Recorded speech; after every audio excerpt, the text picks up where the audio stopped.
He divorced her like closing a business deal. Swift, emotionless, done. She walked away carrying his children, 4 of them, and never said a word.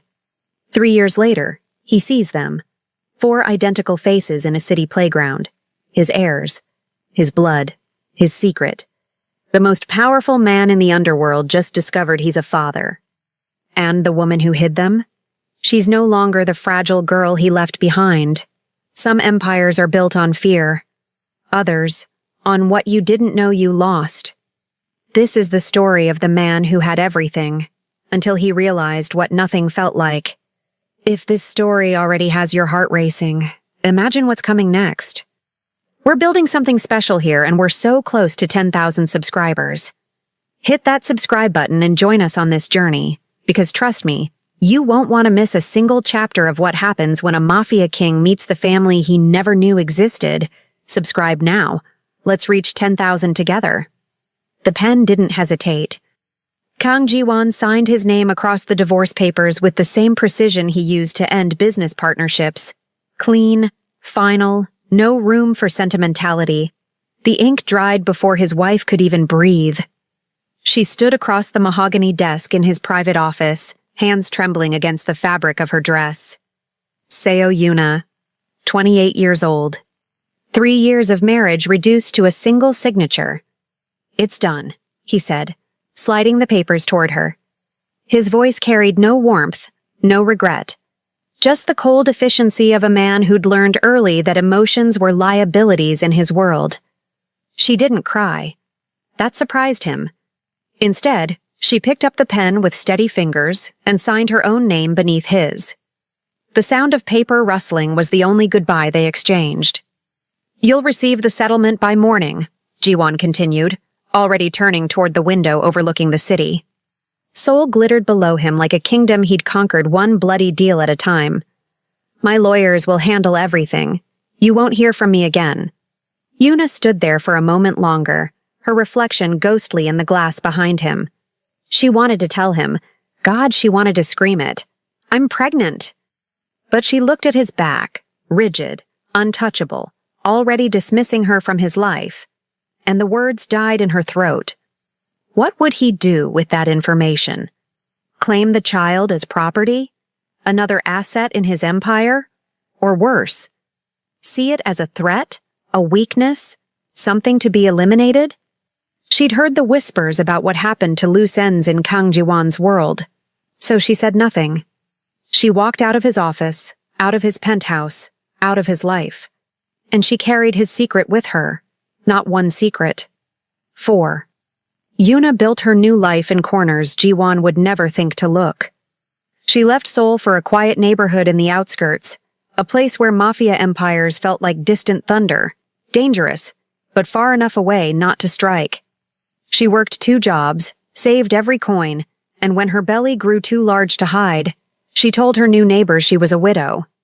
It was easier than the truth. The labor nearly killed her. 4 babies. Quadruplets. The doctors said it was a miracle she survived the delivery. She remembered screaming in that sterile white room, remembered thinking this was her punishment for loving a man made of ice. But then they placed the first baby in her arms. A boy, with Ji-won's sharp eyes. Then another, and another, and another. 4 sons. Identical. Perfect. Terrifying.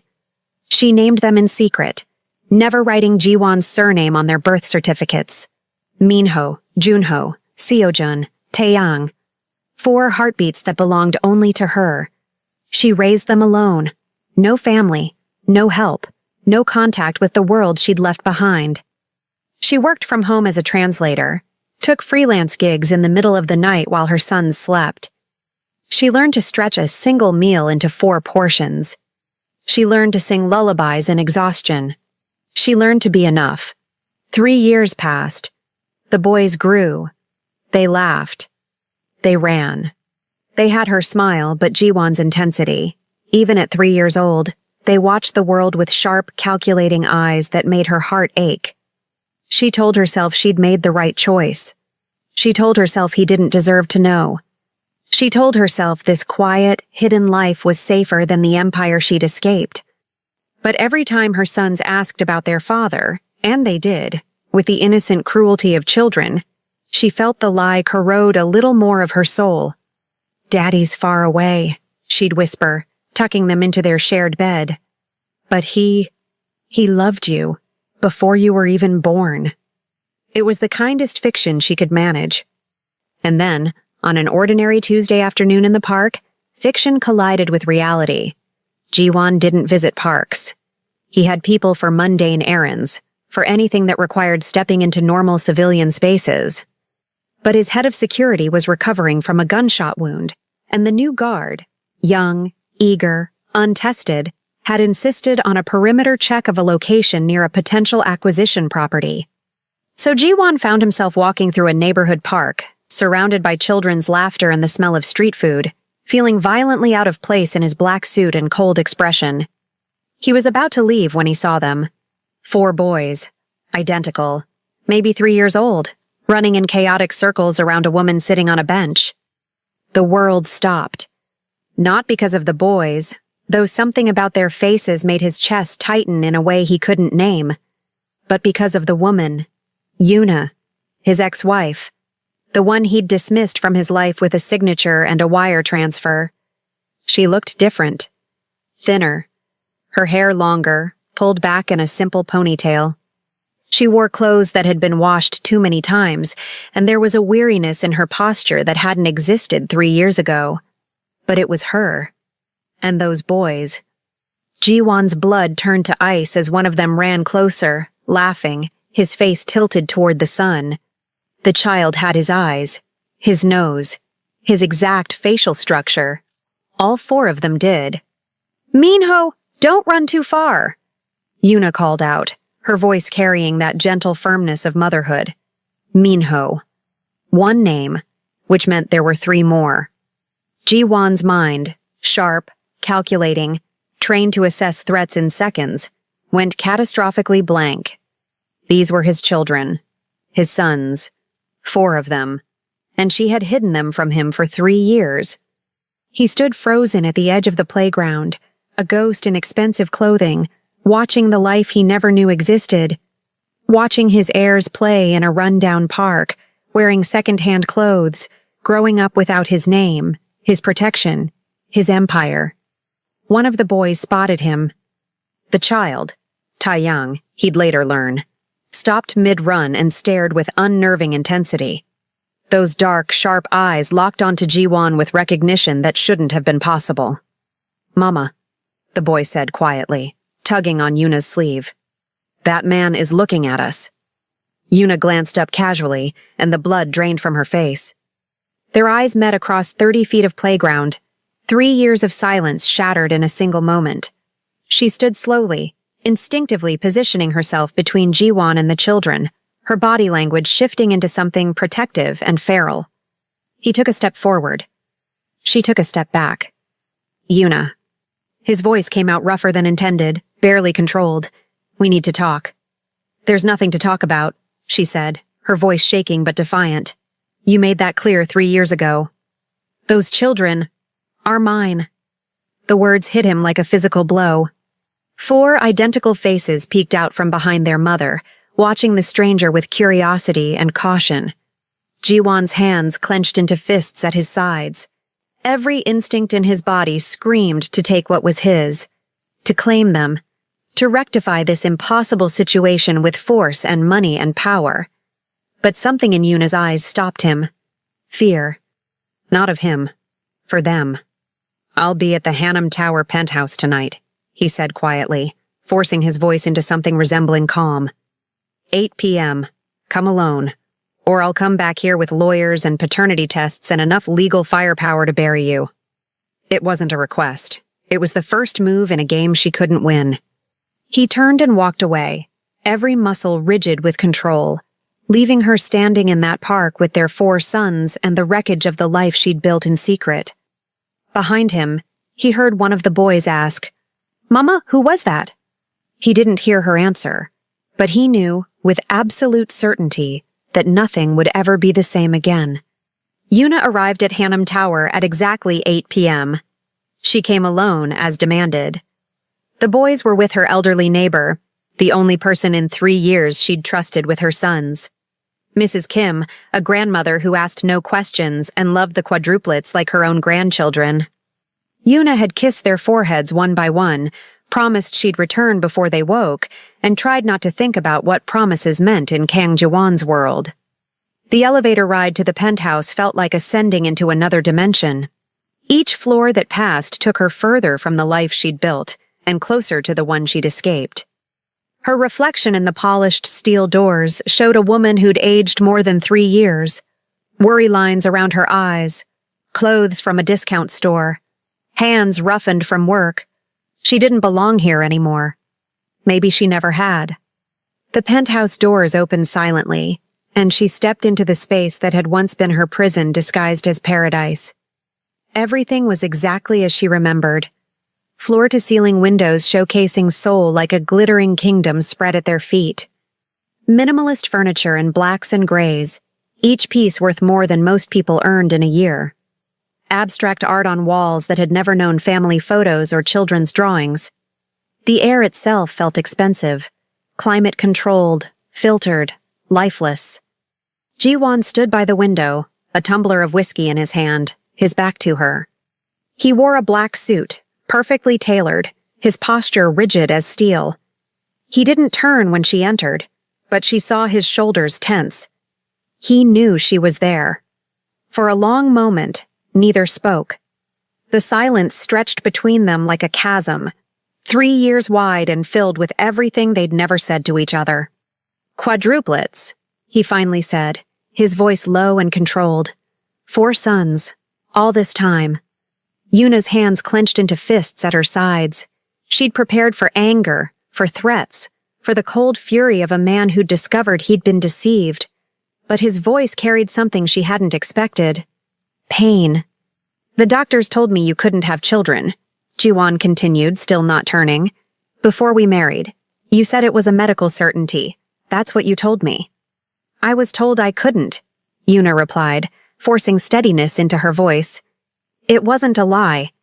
The doctors said my chances were less than 1%. I never thought—" "But you knew." Now he turned, and the look in his eyes made her breath catch. Not the cold rage of the crime lord.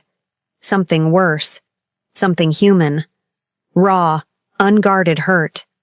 When you signed those papers, when you walked out of this penthouse, you knew you were pregnant, and you said nothing.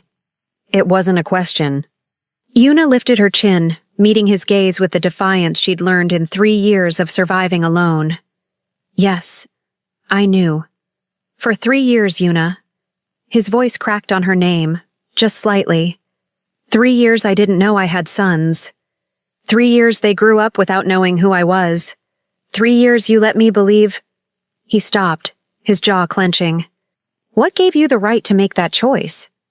What gave you the right to divorce me like I was a failed business deal?" The words exploded out of her before she could stop them.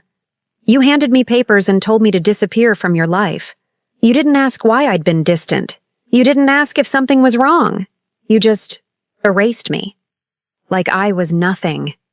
You knew what this marriage was." His voice turned cold again, defensive. "It was arranged, strategic.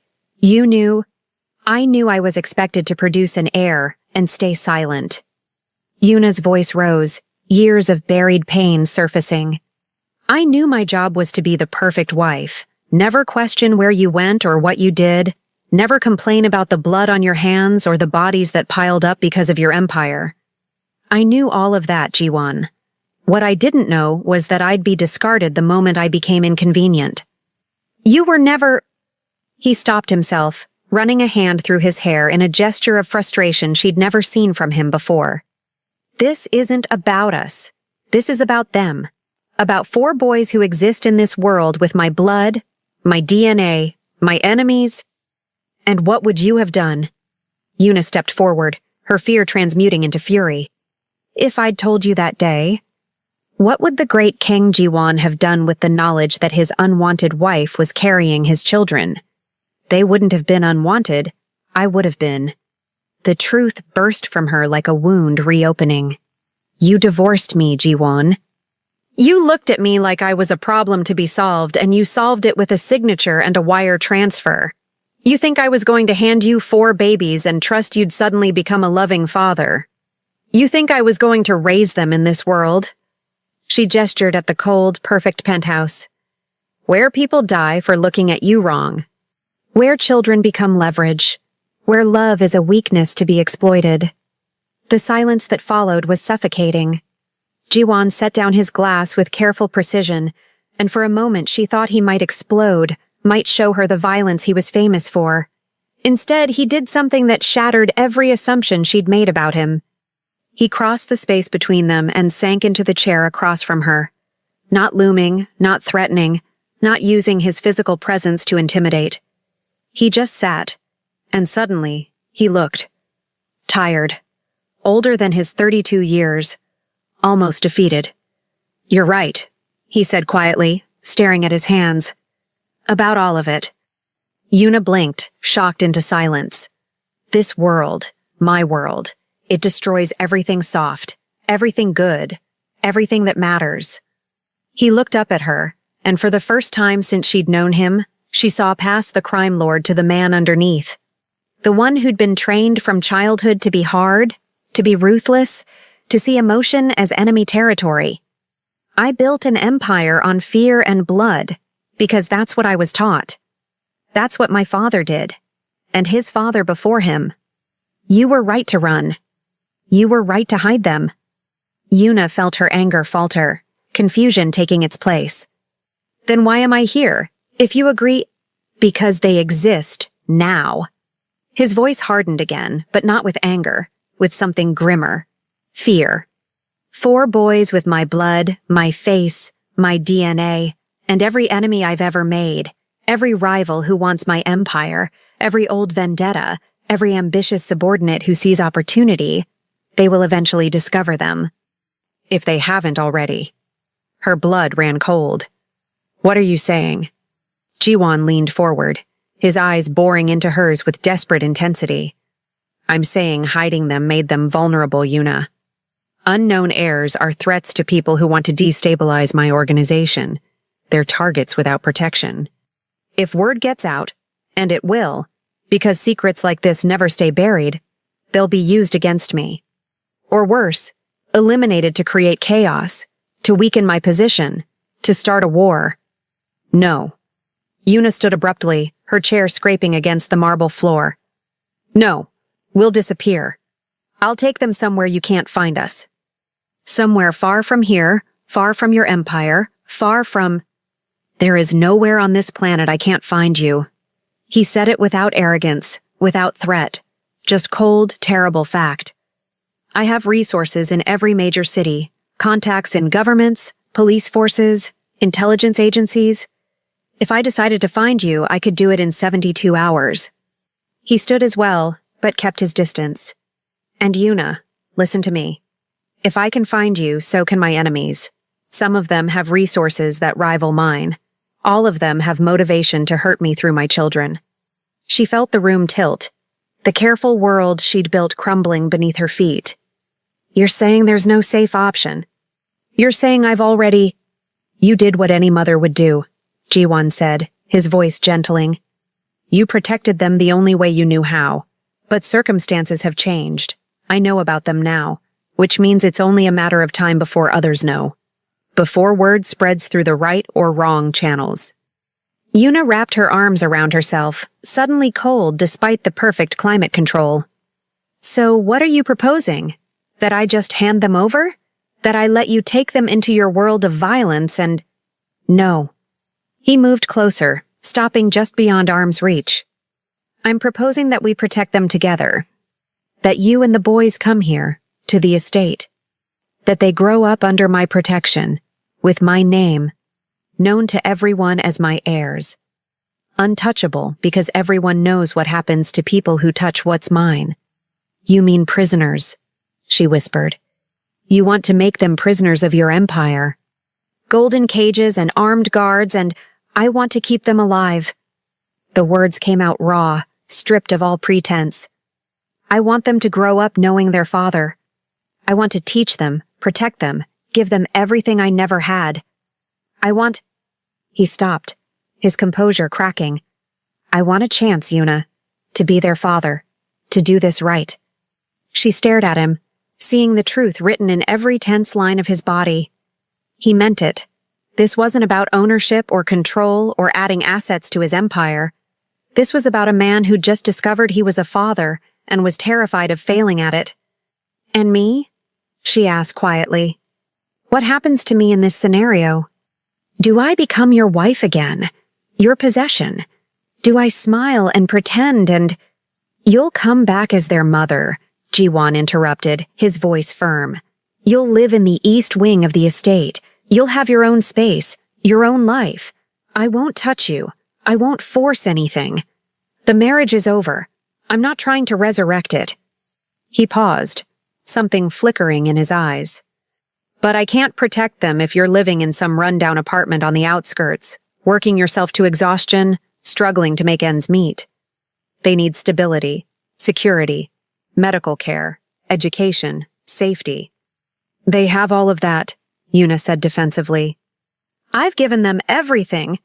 You've given them everything you could, Jiwon corrected gently, and it's more than many children have. But Yuna, you're exhausted. You work 2 jobs. You stretch every meal. You buy their clothes secondhand. I'm not judging you. I'm in awe of you. But you don't have to do this alone anymore. Tears burned behind her eyes. They don't need your money. They need their father. His voice broke on the words. And whether you believe it or not, whether I deserve it or not, I need them. I need to know them, to watch them grow, to be there when they're scared or hurt or happy. He took a shaky breath. I've done terrible things in my life. I've hurt people. I've destroyed lives. But maybe I can do this one thing right. Maybe I can be a good father, if you'll give me the chance. Yuna felt something crack open inside her chest.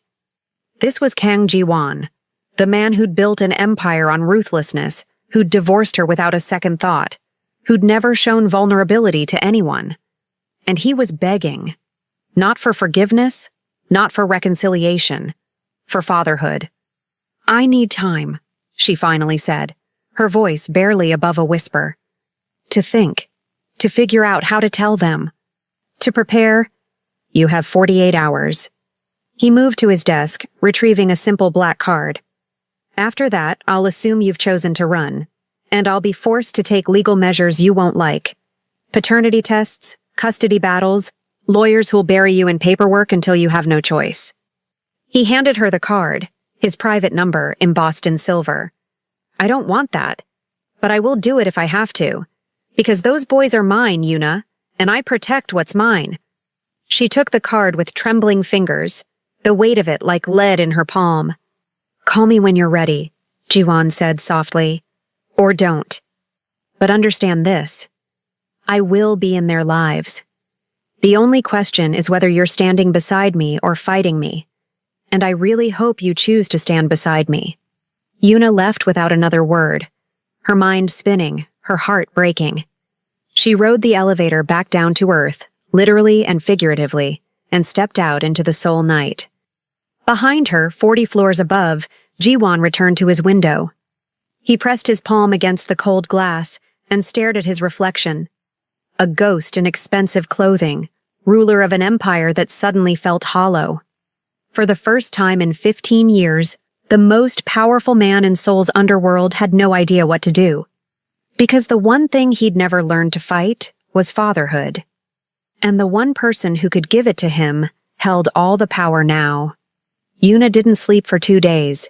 She existed in a state of suspended animation, moving through the motions of daily life while her mind spun in endless circles. She made breakfast for 4 hungry boys, refereed arguments over toys, wiped noses and tied shoelaces, all while wrestling with the impossible choice that sat on her chest like a stone. The apartment had never felt smaller. 3 years ago, it had been a sanctuary.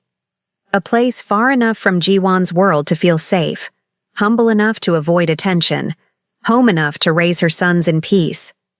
Now she saw it through different eyes. The walls were thin, letting in every sound from neighbors. The single bedroom where all 5 of them slept was cramped, the boys growing too fast for the space. The kitchen was outdated, the bathroom needed repairs she couldn't afford, and the neighborhood, while not dangerous, wasn't exactly safe either. She'd told herself she was giving them enough. But was enough really enough when there was so much more available? She watched Minho try to read a picture book, stumbling over words because she couldn't afford the fancy phonics program his preschool recommended. She watched Junho carefully arrange his toy cars in precise rows, his sharp mind clearly craving more stimulation than their limited resources could provide. She watched Seo-jun build elaborate structures from cardboard boxes, because they didn't have proper building sets, his engineering genius making do with garbage. She watched Taeyang sit by the window, staring out at the city with old eyes, too quiet, too aware of how hard his mother worked. They were happy, but they could be more than happy. They could be safe, educated, protected, prepared for a world that would already judge them for who their father was. But at what cost? On the morning of the second day, while Yuna stood at the kitchen sink washing dishes by hand because the dishwasher had broken months ago and she couldn't afford repairs, Minho climbed onto a chair beside her. "Mama sad?" he asked, those dark eyes, Jiwon's eyes, studying her with disconcerting intensity for a 3-year-old. She forced a smile, touching his soft cheek with a soapy hand. "Mama's just thinking, baby." "About the man?" Junho appeared in the doorway, his arms crossed in unconscious imitation of adult body language. "The one who looked like us?" Yuna's heart stopped. "What do you mean, looked like you?" Junho padded into the kitchen, and suddenly all 4 boys were gathering around her like they'd coordinated it telepathically, something they did with unnerving frequency. Seo-jun abandoned his cardboard creation and joined them. "He had our face, Mama. Same eyes, same nose, same chin." He said it so matter-of-factly, with the analytical precision that made teachers call him gifted. Probability suggests genetic relation. Is he our father? 3 years old and using words like probability and genetic relation. Her brilliant, too smart for his own good son. Taeyang, who'd been so quiet Yuna had almost forgotten he was there, suddenly appeared at her elbow. He didn't speak, just laid his small hand on her arm and looked up at her with those devastating dark eyes that saw everything, felt everything, understood things no child should have to understand. "Was that our daddy?" he whispered. The question destroyed her. All the careful lies she'd prepared, all the gentle deflections, all the ways she'd planned to protect them from this truth. They evaporated under the weight of 4 identical faces waiting for honesty. She dried her hands slowly, buying herself time.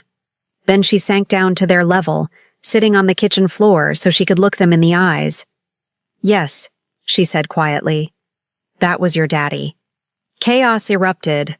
4 voices talking over each other, a cacophony of questions she didn't have answers for. Why doesn't he live with us? Why didn't he come before? Does he love us? Can we meet him? Did you tell him about us? Why did he look so serious? Is he nice? Does he know our names? Yuna held up her hands, waiting for silence. It took a moment, but they quieted, 4 pairs of eyes fixed on her with absolute attention. "Your daddy and I." She struggled to find words that were truthful but not damaging. "We weren't married anymore when you were born. We'd separated. And I was scared." "Scared of him?" Minho asked, his little face scrunching with worry. "No, scared of his world." She touched each of their faces in turn, memorizing them. "Your daddy is a very powerful man. He has a lot of responsibility, a lot of people who work for him, and his life is complicated. I was scared that if I told him about you, you'd grow up in a world that wasn't safe, that wasn't normal." "Is he a bad guy?" Junho asked with the brutal honesty of childhood. "Like in movies?" Yuna closed her eyes. "How did you explain moral complexity to 3-year-olds?" "He's done things that I don't agree with," she said carefully. But he's not evil. He lives in a different world than we do, a world where things work differently. Seo-jun tilted his head, studying her with that unnerving intensity. But you're considering taking us to meet him, which means the perceived risk has changed. What's different now? God, her son was terrifying sometimes. He knows about you now, Yuna admitted. And he wants to meet you. He wants to be your father. Then why do you look so sad? Taeyang asked softly, climbing into her lap despite being almost too big for it. If he wants us, and we want him, why is that bad? Out of the mouths of babes. Yuna wrapped her arms around Taeyang, then opened them to include all 4 boys in a group embrace. They piled on her, a tangle of small limbs and beating hearts, and she buried her face in their hair. Because I'm scared, she whispered honestly. I'm scared of losing you. Of you growing up in a world I can't protect you from. Of you becoming someone I don't recognize. Of your daddy's world changing who you are. But you'll be there too, right? Minho asked. We don't go without you? Never, she promised fiercely. If we do this, we do it together, all 5 of us. That's the only way. Then it's okay, Junho said with the confidence of someone who'd never known real fear. If you're there, Mama, it'll be okay.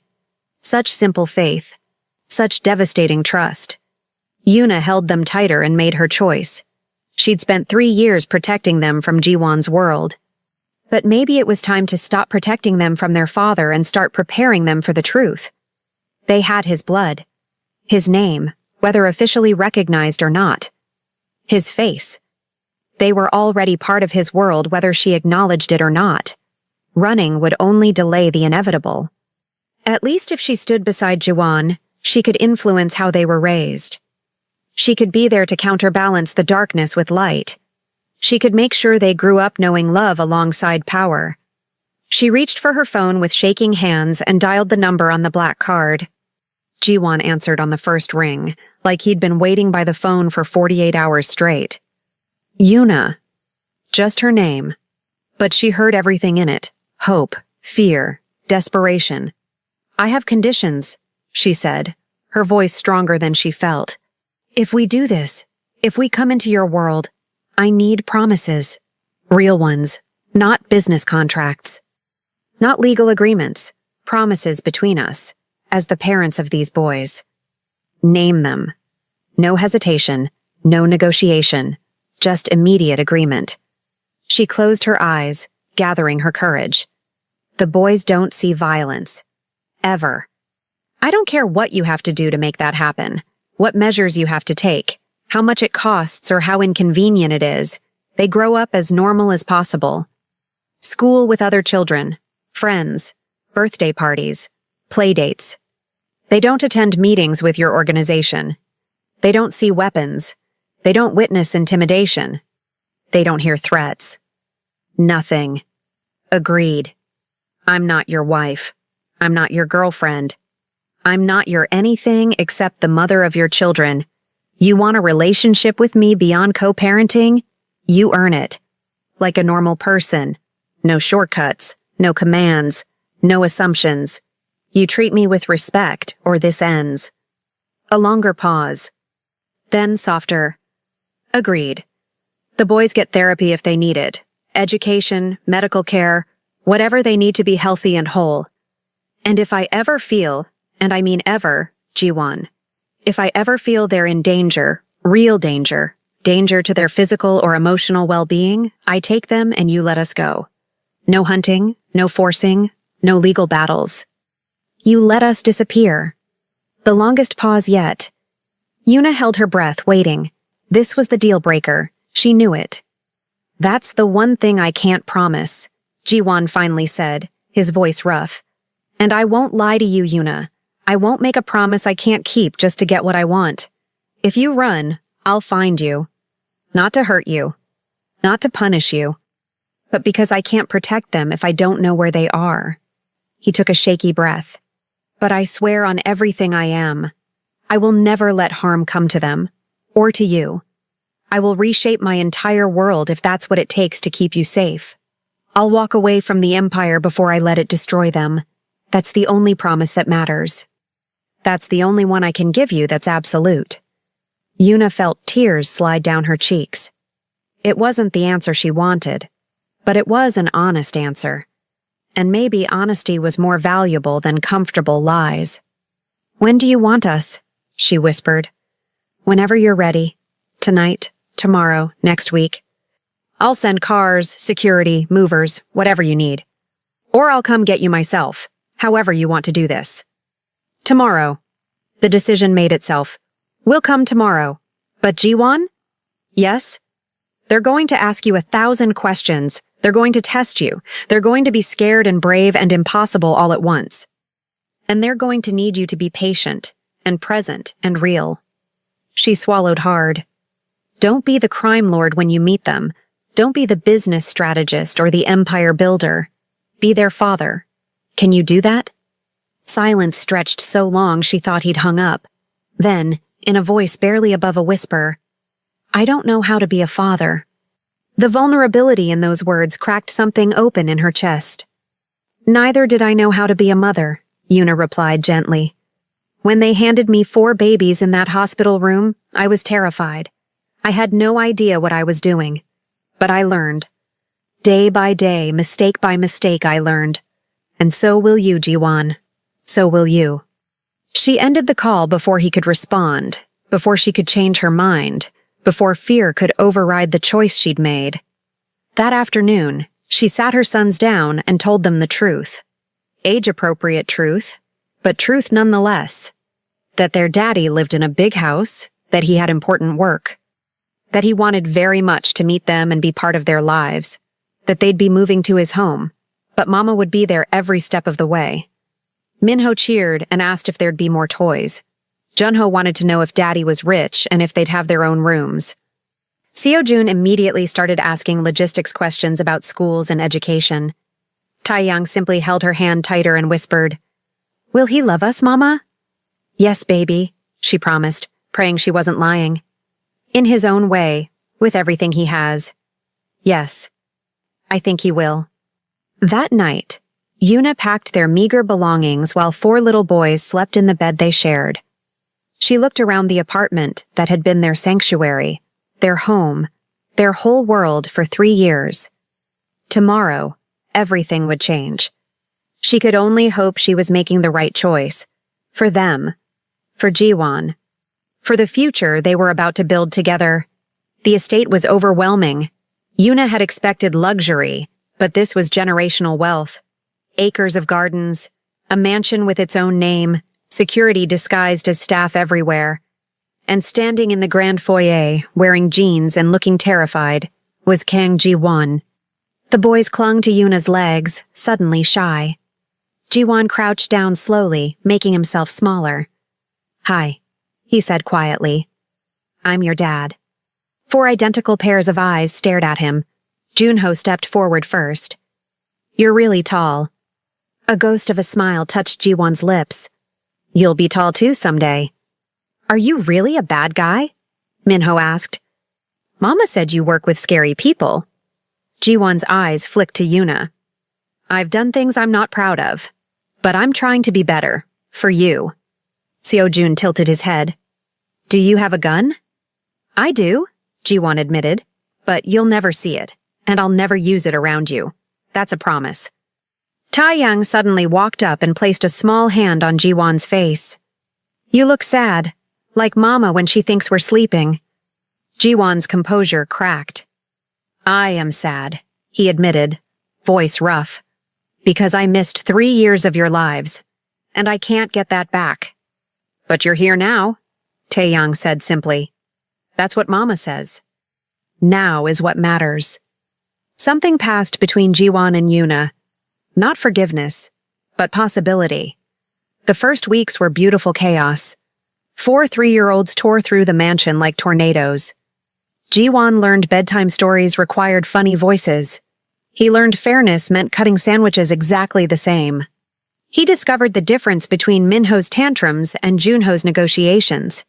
He realized Seo-jun was terrifyingly intelligent, and Taeyang felt everything too deeply. He learned fatherhood was harder than running a criminal empire. "They don't listen to threats," he told Yuna one exhausted evening. She smiled. "Children respond to love, not fear. You'll figure it out." And slowly, he did. He made changes. He delegated violent operations. He invested in legitimate businesses. He set up trusts for his sons. He increased security but made it invisible. He attended preschool meetings in tiny chairs, learning about phonics and developmental milestones. Because every time his sons called him daddy, he felt the weight of what he could lose. Yuna watched from careful distance. Jiwon kept his promise, respectful, never pushing. But sometimes she'd catch him watching her with the boys, and there'd be longing in his eyes. 6 months later, Taeyang got sick. Just flu, but the fever spiked. Yuna found Jiwon at 3 a.m. by their son's bed, holding his hand, looking terrified. "He's okay," she said softly. "The fever's breaking." "I don't know how you did this alone," Jiwon whispered. "For 3 years. How?" "You do what you have to do. For them." She touched his hand across their sleeping son. "You're here now. That's what matters."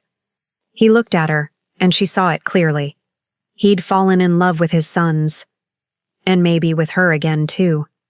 "I want to do this right," he said. "I want us to be a real family. Someday." Yuna felt tears slip down. "Ask me again in a year. If you're still here, still trying, still choosing them, ask me again." Relief flooded his face. "Deal." 1 year later, the boys turned 5 with a party that overtook the estate. Bounce houses, magicians, petting zoo, 50 carefully vetted children running wild. It was excessive, chaotic, and the boys were deliriously happy. Jiwon stood beside Yuna, watching their sons. "We made beautiful children." "We did," she agreed. Comfortable silence. They'd become partners, friends even. "I want to do this right, Yuna," Jiwon said suddenly. "Not as co-parents, as a real family. Together." Her heart stopped. "I'm asking for a chance," he continued. "To be the man our sons think I am. The man you maybe could choose. Not because of them, because of me." She'd watched him change. Wake at 2 a.m. for nightmares. Teach shoelaces 14 times. Research educational philosophies. Learn to paint with Taeyang. Choose bedtime over board meetings. "Ask me again in a year," she'd said 6 months ago. But watching him now, exhausted, chocolate smudged, hair messy, happy. "Ask me now," she said softly. His eyes widened. "What?" "You're here. You've been trying, every day, so ask me now." "Yuna," his voice roughened. "Will you give me a real chance? Let us be a family. Really, truly." She looked at this man who'd broken her heart and rebuilt it. "Yes," she said. "Let's try." His smile was like sunrise. Taeyang ran over with dandelions. "Mama! Daddy! Look!" They crouched, accepting flowers, suddenly surrounded by 4 boys talking over each other, sticky and joyful. Jiwon caught Yuna's eye over the chaos. She smiled back. Surrounded by noise and laughter and 4 identical boys who'd become their world, they looked exactly like what they were becoming. A family. Imperfect. Complicated. Built on fractured foundations, but theirs. And that was everything. The end. The crime lord learned the greatest empire isn't built on fear, but on 4 small heartbeats that call you daddy, and 1 brave woman who gave him a chance to deserve them.